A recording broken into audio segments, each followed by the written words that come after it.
안녕하세요. 저는 관악구에 거주하고 있는 30대 후반의 여자입니다. 결혼은 6년 차, 현재 4살짜리 아들 하나가 있고요. 1년 전까지는 남편 직장 때문에 지방에서 거주를 했다가 서울로 이사를 온 지 얼마 되지 않았어요. 그래서 저희 아들은 여전히 지방에서 태어나면서부터 쓰던 사투리를 간당간당히 쓰는 편이고요. 저랑 남편은 고향이 서울이었기 때문에 그리웠던 마음으로 돌아와 다시 적응해가며 만족하고 사는 중이랍니다. 그러다 보니 1년이란 시간이 정말 뚝딱 지나가 버렸네요. 처음부터 저희 부부는 관악구로 이사를 와 살 생각이 없었습니다. 하지만 남편이 적극 추천을 하더라고요. 시댁이 이 근처에 있으니까 애를 잘 돌봐주실 거라고 하면서 말이죠.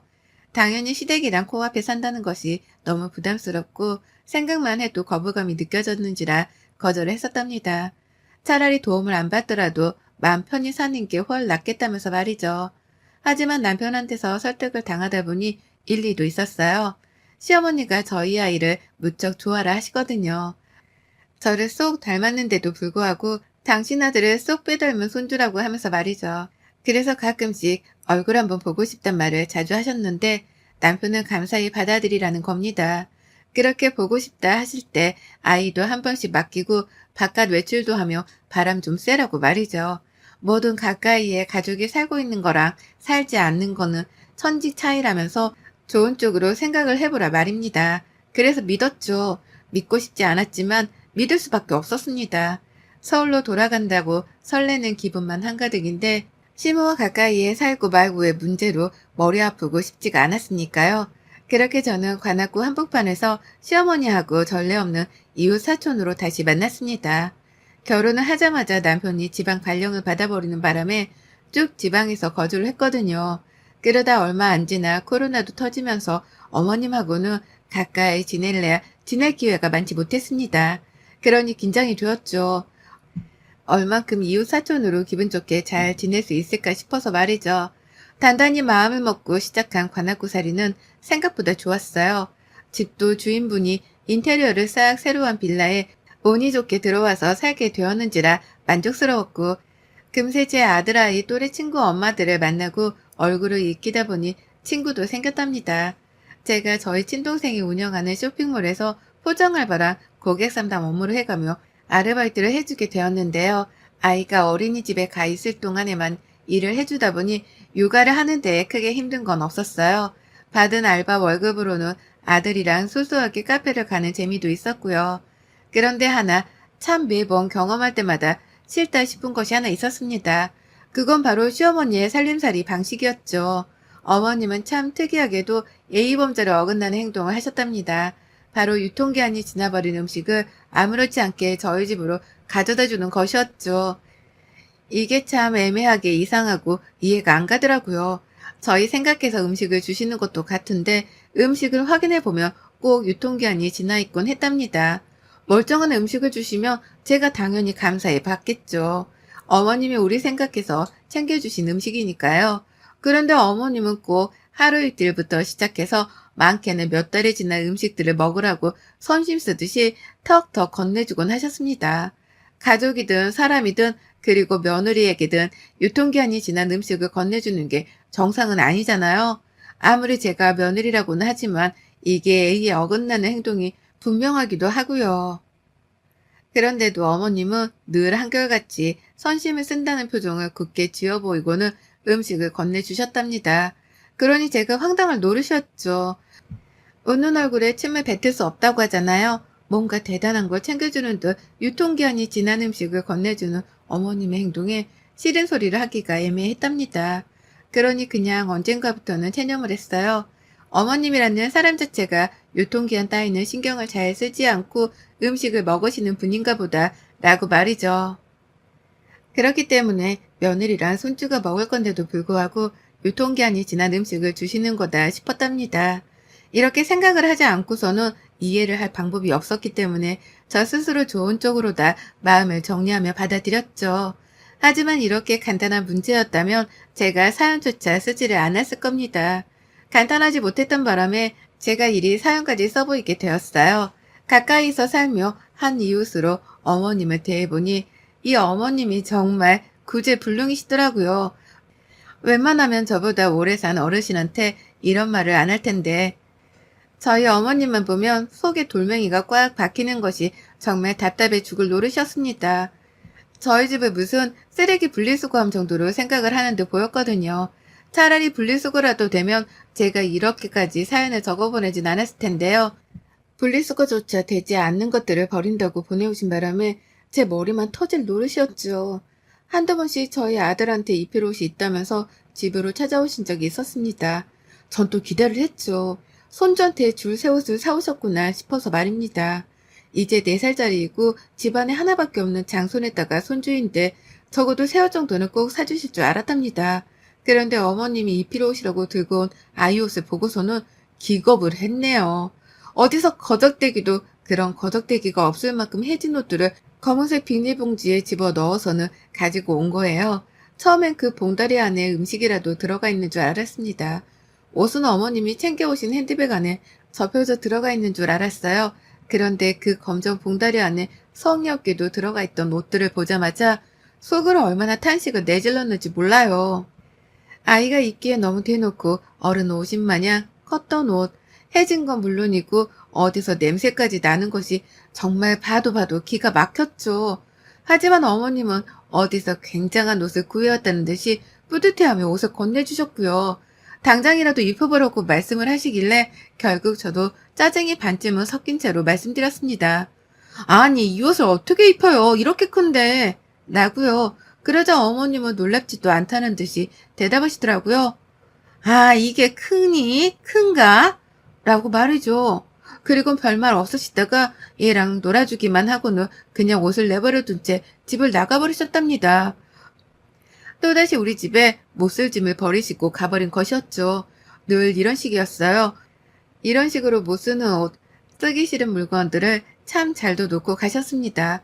꼭 놓고 가면서는 대단한 걸 들고 왔다는 듯 아주 뿌듯한 표정으로 집을 찾아오셨고요. 그러니 저는 반복되는 어머님의 행동에 당연스레 불만을 품을 수밖에 없었던 겁니다.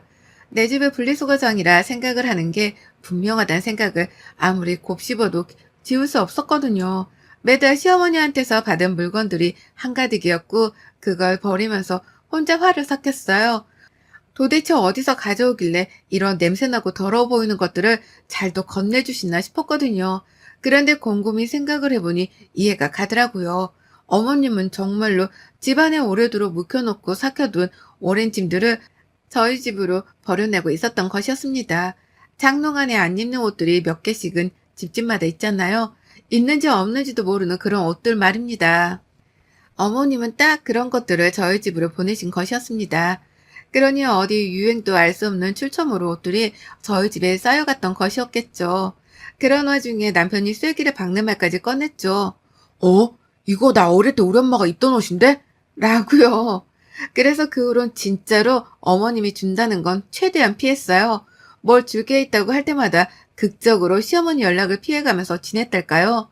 집에 오고 싶다는 뉘앙스를 풍기면 또 뭘 버리듯 주고 가실 것 같아서 애들 친구 엄마들을 만난다거나 여동생 회사에서 일을 하느라 바쁘단 티를 팍팍 내가면서 또 만남을 피했습니다. 그런데 시어머니가 또 오래간만에 음식으로 장난을 치셨어요. 한동안 유통기한 지난 음식이라고는 라면밖에 주지를 않아서 제가 받자마자 몰래 버리곤 했습니다. 유통기한 지난 음식을 조금은 먹어도 된다고들 하는데 전 굳이 그러고 싶지 않았고 날짜를 잘 따져가며 먹는 사람인지라 그냥 버리는 선택을 했던 거죠. 하지만 계속해서 유통기한이 지난 음식을 주는 시어머니를 뜯어 말리지 못했던 바람에 결국 일이 터지고 말았습니다. 언젠가 터질 것만 같았던 일이 결국 터져버린 것입니다. 아이랑 잠시 외출을 했다가 집으로 오는 길에 어머님을 뵈었어요. 집에 오고 싶다고 오전부터 연락을 하셨는데 제가 바쁘다는 핑계로 연락을 회피하던 도중에 딱 맞닥뜨린 것이었죠. 속으로 큰일이다 싶었습니다. 어머님 손에 들려있는 검정 봉다리를 보자마자 절로 식은땀이 흘러나오는 기분이 들기까지 했죠. 그래도 집 앞까지 찾아오신 분께 그냥 가시라고는 할 수 없었기에 일단 어머님을 모시고 집 안으로 들어갔어요. 그리고는 아직 어머님이 건네주질 않은 그 검정 봉지를 무심히 쳐다보다가 어머님이 아이스 커피를 마시고 싶다 하시길래 부엌으로 들어갔습니다. 저희 어머님이 한여름에도 한겨울에도 믹스커피를 얼음에다가 탄 아이스 커피만을 드시는 분이거든요. 그래서 저는 잠시 아이를 어머니께 맡겨놨어요. 제 집안이기도 했고 아이의 친할머니이셨으니 아이를 맡겨놓고 말고 하는 것에는 전혀 껄끄러울 것이 없었습니다. 아이도 자신을 좋아하는 할머니를 잘 따르는 편이었고요. 그렇게 저는 잠시 부엌에서 아이스 커피를 탔네요. 시어머니의 검정 봉다리의 존재 때문에 식은땀이 나던 찰나였는지라 저도 목이 말라버려서 제 것도 같이 타버렸습니다. 얼음 가득 들어간 걸로다가 말이죠. 그리고는 그냥 간단하게 아이랑 다 같이 먹을 만한 걸로 사과를 깎아서는 반상 차림으로 들고 나갔는데요. 세상에나 들고 있던 쟁반을 그 길로 거실바닥에 떨어뜨릴 뻔했답니다. 시어머니가 들고 오신 검정 봉지를 제 아이가 잡고 있는 걸 봐버렸거든요. 그것만으로도 깜짝 놀랄 일인데 문제는 그것뿐만이 아니었다는 거예요. 아이가 들고 있는 봉투는 안에 아무것도 들지 않은 빈 봉투였습니다. 애가 그냥 빈 봉투를 손으로 끄적여 가면서 놀고 있었던 거예요. 할머니, 할머니 부르면서 말이죠. 그런데 이상한 거예요. 아이 입술에 묻은 흰 자국이 너무 선명했던 겁니다. 내가 방금 뭘 먹였나 싶어서 순간 몇 분 전의 일을 되새겨가며 생각을 했습니다. 하지만 아무리 생각해도 저는 아이를 데리고 집으로 오는 내내 아이한테 뭘 먹인 게 없었어요. 입술 주변에 묻을 만한 흰 액체 따위를 사준 적도 없었고요.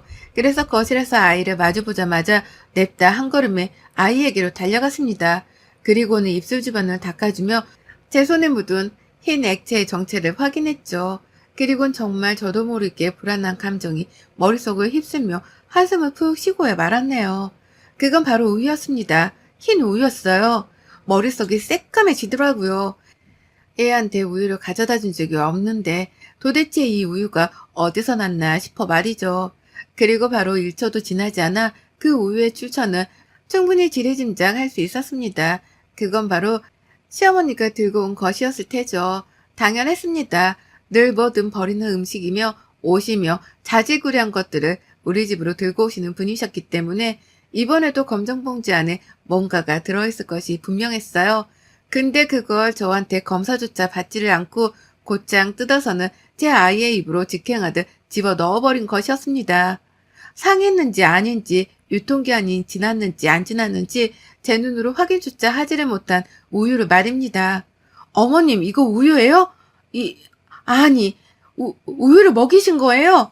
라면서 말까지 잘 못해가면서 숨이 넘어가는 채로 어머님을 불러댔어요. 저로서는 당장 확인하고 뭐라도 조치를 취해야 하는 상황이라 판단이 되어 거침없이 말을 쏟아냈습니다. 제가 지금 당장 알아야 할 것들을 캐 물어가면서 말이죠. 그러자 어머님은 세상 태평하다는 듯한 표정으로 느긋하게 말씀하시는 거예요. 아, 그래. 내가 집에서 가져왔는데 그거 먹인 거다. 애가 목마르다고 하길래. 라고요. 그 말을 듣자마자 하얀 우유곽을 찾았습니다. 그리고는 정말 아니길 바라는 마음으로 유통기한부터 확인을 했어요. 하지만 불안한 예감은 현실이 되었고 저는 무려 일주일이나 지나 있는 우유 유통기한 날짜를 눈으로 목격해 버렸답니다. 탄식 따위는 나오지도 않았어요. 너무 황당하게 어머님께 뒤통수를 맞았다는 생각에 어처구니가 없다며 머리가 멍해지더라고요. 가만히 손 놓고만 있을 새도 없었답니다. 제 아이가 그 우유를 마셨기에 일단 아이가 괜찮은지부터 확인을 해야 했어요. 아무리 유통기한이 며칠이 지나고 말고 해도 먹는 데 지장이 없다고는 하지만 이게 어린 아이한테는 다를 수 있다는 거잖아요. 그러니 저는 부모로서 당연하게 걱정을 할 수밖에 없었고 그 길로 아이한테는 못 모르고 일단 물부터 잔뜩 마시게 했습니다. 하지만 아니나 다를까 얘는 그걸 감당하지 못한 채 저녁 내내 설사를 했어요. 배탈이 난 것이었습니다. 내 아이가 화장실을 왔다 갔다 하면서 배를 움켜잡는데 그걸 보면서 제 속은 불타오르기 시작했어요. 이럴 이유가 없었는데 내가 잠시 시어머니 입에 들어갈 음료를 타준다고 방심을 한 사이에 아이가 우유를 먹었다는 생각이 들었거든요. 적을 코앞에 두고 방심한 저 스스로에게 너무나 후회막심한 기분이 들었답니다. 그래서 아무 잘못을 하지 않은 저였음에도 불구하고 저 스스로를 탓할 수밖에 없었네요. 저는 원래 복수 따위를 하고 말고 하는 사람이 아니었지만 이번만큼은 어머니께 본때를 보여줘야겠다 싶었습니다. 자다가도 화가 나 발길질을 하기 다반사였고 아이만 보며 설사하던 때가 떠올라 미안해 죽겠더라고요. 그런데도 아무 일이 없었다는 듯 집으로 돌아가 소식이 깜깜무소식인 시어머니를 떠올리면 내가 뭘 어떻게 해야 속이 시원할까 싶어 복수심만 타올랐습니다. 그러다 결국 저는 제 본능적으로 본능에 이끌린 채 아이를 어린이집에 보내놓고 집으로 돌아오는 길 빵집으로 들어갔어요. 그냥 프랜차이즈 빵집에 가면 가격이 비싸니까 최대한 제가 낭비를 덜하는 선에서 시장한 빵집을 찾아갔답니다. 그리고서는 거기서 5개에 3,000원 하는 빵을 총 10개를 사버렸고요. 아주 흐뭇하고 든든한 마음으로다가 빵들을 사와서는 거실 한켠에 놓아두었습니다. 부엌도 아니고 냉장고도 아닌 거실벽 구석 한복판에 봉지채로 놓아둔 채로 무려 8일을 방치했어요. 사놓고서 매번 그 봉투를 체크해가면서 복수의 칼날을 갈았습니다. 내가 이보다 더 날렵하게 칼을 갈 수 없다는 듯한 자세로다가 분노의 레이저를 쏘아가면서 빵이 썩어 문드러져 가는 걸 기다렸답니다. 저에게는 복수의 8일이었네요. 원수를 외나무 다리에서 만날 그 8일을 매번 정신을 가다듬으면서 기다리고 또 기다렸어요. 그리고는 제 눈으로 빵 안에 곰팡이가 서려진 것을 보자마자 그대로 시어머니가 하듯이 검정 봉다리째로 들고서는 시댁을 찾아갔습니다. 설레는 순간이었죠. 어머님은 저를 보고선 의아하다는 듯이 문을 열어주셨어요. 이렇게 찾아올 리가 없는데 찾아왔다는 것에 놀란 눈치셨죠. 게다가 제 손에 검정 봉다리가 들려있는 걸 보고서는 자신이 하던 짓을 하려는 건가 싶기라도 한 건지 눈을 떼지 못하셨습니다. 그러니 저는 어머님의 반응이 너무 웃기기도 하고 약이 올라서 집에 들어가자마자 자리에 앉지도 않은 채 봉다리를 건네드렸어요. 어머님 드세요. 자꾸 우리 집에 음식 가져다 주시는데 저도 뭐라도 해드려야 할 것 같아서요. 라고 하면서 말입니다. 어머님은 세상에 뭐 이런 걸 라고 하면서 봉투를 받아다가는 열어보셨는데요. 열자마자 올라오는 곰팡이 냄새가 코끝이라도 찔렀던 건지 순간 흠칫 놀라시면서 눈을 더 크게 뜨곤 빵을 들여다보셨어요. 전 그 순간 눈치를 챘죠. 분명 어머니께서는 빵이 상했다는 걸 직감하셨던 것 같았습니다. 그래서 저는 확인 사살을 하듯 말씀드렸어요. 어머님은 유통기한 지난 음식 따위들은 신경도 안 쓰시잖아요. 그래서 저희 가족들이 못 먹는 것만 골라서 가져와 봤어요. 맛있게 드세요. 라고 말입니다. 그러자 어머님, 우리 집으로는 유통기한 지난 걸 잘도 가져오시더니만 제가 가져다 드린 상한 빵을 보고서는 즐겁을 하며 전과 다른 태도를 보이시는 겁니다. 급기야 이게 상한 거야? 라고 채차 확인까지 해가시면서 말이죠. 그리고서는 뭐에 놀라기라도 한 듯이 봉투를 저한테 다시 건네주시는 거예요. 아니야 됐다 니들 가져가라. 아니다 가져다 버려라. 라고 하시면서 놀래 자빠지겠다는 듯이 손사래를 치며 봉지를 저에게 건네셨어요. 도로 들고 가라고 말이죠. 그러니 저는 황당하다는 듯 물었습니다. 아니 어머님은 상한 걸 저희 집에 잘도 가져와 놓고 왜 저보고는 도로 들고 가래요? 설마 어머님 그동안 본인 못 먹는 걸 저희한테 먹으라고 가져오셨던 거 아니죠? 그게 아니고서야 이걸 왜 못 드세요? 일주일밖에 지나지 않은 빵인데? 라고요. 그러자 어머님은 이판사판이라는 듯 불안에 떨며 대답하셨답니다. 일주일이 지난 거야? 일주일이 지났는데도 상태가 이 모양이야? 아유, 난 못 먹겠다. 나는 그래도 먹을 수 있을 만한 것들만 들고 간 건데, 이건. 라고 하면서 제발 좀 가져가라 애원까지 하셨답니다. 다시는 상한 걸 우리 집에 들고 가지 않을 테니 먹을 걸로 장난치지 말란 소리까지 본인 입으로 직접 해가시면서 말이죠. 먼저 음식으로 장난질을 시작해 놓고서는 이 집 와서 나한테 장난을 치지 말라고 하는 시어머니의 뻔뻔한 이중성에 속으로 얼마나 욕을 퍼부었는지 몰라요. 하지만 화가 난 저만큼이나 놀라서 당황해하며 빵봉지를 들고 가라 애원하시는 시어머니를 보니 속은 편했답니다. 적어도 내가 어머니께 딱 들어맞는 복수를 펼쳤구나 싶어서 말이죠. 그래서 저는 그 자리에서 쐐기를 박아드렸어요. 그냥 어머님 말씀대로 애원하는 표정에 못 이기는 척을 하면서 봉투를 들고 나올까도 싶었거든요. 하지만 이렇게 순순히 뒤로 물러나주면 언제 또 무슨 짓을 어떻게 다시 할지 모른다는 생각이 들더라고요. 그래서 저는 그 자리에서 거실 바닥으로다가 빵봉지를 탈탈 털어버렸습니다. 봉투 안에 들어가 있던 빵들이 바닥으로 우르르 떨어졌어요. 곰팡이가 낀 상한 빵들이 말이죠. 그걸 보니 어머님은 어디서 곰팡이 가루가 떨어지기라도 할 줄 아셨는지 아유, 이거 왜 여기서 털어? 주워가, 집어가, 제발. 라고 하면서 발까지 동동 구르시더라고요. 제발 이러지 말라면서 말이죠. 그걸 보고서야 저는 확실히 어머님께 경고를 날려드렸다 확신을 했답니다. 그리고는 그제서야 못 먹겠음 그냥 갖다 버리세요. 저도 여태 그래왔어요. 라는 말을 남기고 빈 검정 봉투만 든 채 시댁을 나왔답니다. 들고 나오는데 봉투를 든 손이 가벼운 것이 너무 좋더라고요. 못 먹는 쓰레기를 나도 똑같이 시댁에다가 갖다 버리고 왔다는 생각에 꼬셔 죽을 맛이었고요. 앞으로는 어머님이 절대로 상한 음식, 못 입는 옷가지 따위를 내 집에 들고 오지 않으실 거란 확신도 들었습니다. 그걸 알고 나니 마음이 전보다 한결 가벼웠어요. 그리곤 알면서도 재차 마음가짐은 달리 먹었죠. 나한테 뭔 짓을 하시든 그게 마음에 안 들면 똑같이 되갚아주면서 하지 말라 경고를 날려줘야겠다고 말입니다. 그러면 어머님도 정신 차리고 했던 잘못을 되풀이하지 않으실 거라고 말이죠.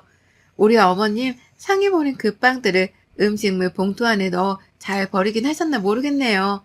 이번 기회에 며느리가 그간 느꼈을 심정에 대해 완벽하게 이해를 해주셨길 바라는 마음입니다. 또 그러면 저도 또 상한 거 들고 찾아갑니다. 앞으로 조심해서 행동해주세요, 어머님. 여러분의 생각은 댓글로 남겨주세요. 오늘도 시청해주셔서 정말 감사합니다.